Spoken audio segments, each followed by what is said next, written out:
കടുവയുടെ ആക്രമണത്തിൽ ജീവൻ നഷ്ടമായ ഗഫൂറിന്റെ നാടായ കാളികാവിലാണ് നമ്മളുള്ളത്. കാളികാവിൽ ഏത് മെമ്പറാണ് വാർഡ് മെമ്പർ കൂടി നമ്മോടൊപ്പം ഇപ്പോൾ ചേരുകയാണ്. എന്തായിരുന്നു ഇവിടുത്തെ ഒരു സാഹചര്യം? പലപ്പോഴായി പരാതികൾ പറഞ്ഞു എന്നാണ് മനസ്സിലാക്കാൻ കഴിയുന്നത്. നമ്മൾ 3 കൊല്ലമായിട്ട് ഈ കടുവൻ്റെ സാന്നിധ്യം ഇവിടെ നിലവിലുണ്ട്.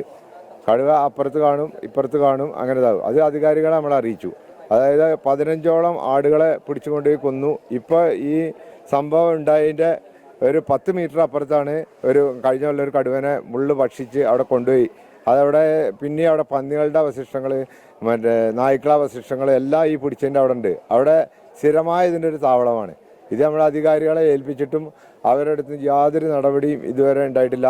ഒരാൾ നഷ്ടപ്പെട്ടതിന് ശേഷമാണ് അവരുടെ കണ്ണ് തുറന്നത്. ഇനി അത് പിടിക്കുമെന്നാണ് ഞങ്ങളെ പ്രതീക്ഷ. അതിനുള്ള ഇപ്പോൾ ഫുൾ സെറ്റപ്പ് ഉണ്ട്. 2 കൂട് വന്നിട്ടുണ്ട്. അതുപോലെ തന്നെ 30 ക്യാമറകൾ ഇപ്പോൾ സ്ഥാപിച്ചിട്ടുണ്ട്. ഇനി 20 സ്ഥാപിക്കും. അതിൽ ദൃശ്യങ്ങൾ കണ്ടാൽ കുങ്കിയാനകൾ വന്നിട്ടുണ്ട്. ആ ആനകളായിട്ട് പോയി ഷൂട്ട് ചെയ്യുന്നതാണ് അവർ പറയണത്. അങ്ങനെ ഇപ്രാവശ്യമെങ്കിലും പിടിക്കുമെന്നാണ് നമ്മുടെ പ്രതീക്ഷ. എന്നാലും ഞങ്ങൾ ഈ സാധനം ഇവിടുന്ന് ഒഴിവാക്കി തരാതെ ഈ സംവിധാനങ്ങളൊന്നും ഇവിടുന്ന് പറഞ്ഞു വിടില്ല. നിർബന്ധമായിട്ട് ആ സാധനത്തിനെ പിടിച്ച് ഇവിടുന്ന് കൊണ്ടുപോകുന്ന വരെ ഈ സംവിധാനം എല്ലാം ഇവിടെ ഉണ്ടാകണമെന്നാണ് ഞങ്ങളുടെ നാട്ടുകാരുടെ ആഗ്രഹം. ഈ സാധാരണ ഈ ടാപ്പിംഗ് തൊഴിലാളി അതുപോലെ തേനെടുക്കാൻ പോകുന്നത് അങ്ങനെയുള്ള ആളുകളാണ് കൂടുതലായും ഈ കൊടുക്കുന്നത്. സ്വാഭാവികമായിട്ടും വലിയ രീതിയിലുള്ള ഭീഷണി ജനവാസ മേഖലയിലുള്ളവർക്ക് ഇപ്പോൾ നിലനിൽക്കുന്നത്. ഇപ്പോൾ ജനവാസ മേഖലയിൽ വന്നിട്ടാണ്, ഈ വീട്ടിൽ വന്നിട്ടാണ് ഈ പട്ടിനെയും ആടിനെല്ലാം ഓരോ വീടിൻ്റെ മുറ്റത്തിൻ്റെ കൂട്ടുനിന്ന് കൊണ്ടുപോകണമാണിത്. മുറ്റത്തു നിന്ന് വരെ എടുത്തുകൊണ്ട് പോകണു. ഇത് ജനവാസ മേഖല, ഫോറസ്റ്റിൽ കടുവ നിൽക്കലില്ല. ഇത് ജനവാസ മേഖലയിൽ തന്നെയാണ് എപ്പോഴും ആൾക്കാർ കാണുന്നതും.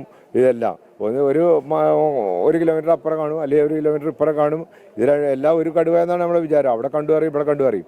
അതുപോലെ തന്നെ ഇതിൻ്റെ കാൽപ്പാടുകൾ വെച്ച് ഫോട്ടോ ഞങ്ങളെടുത്ത് കാൽപ്പാടുകൾ അവർക്ക് കൊടുത്തു. ആടിനെ അവർ നഷ്ടപരിഹാരം തന്നെ തന്നിട്ടുണ്ട് 3-4 ആടിന് ഫോറസ്റ്റിൽ നിന്ന്. ഇതെന്നും വന്നിട്ടും ഈ കൂട് സ്ഥാപിക്കാനോ ഇതിനെ എന്തെങ്കിലും ഒരു പ്രതിവിധി അവർ ചെയ്തിട്ടില്ല. ഇപ്പോഴേ ഒരാൾ നഷ്ടപ്പെട്ടതിന് ശേഷമാണ് അവർക്കിത് ചെയ്യാൻ തോന്നിയത്.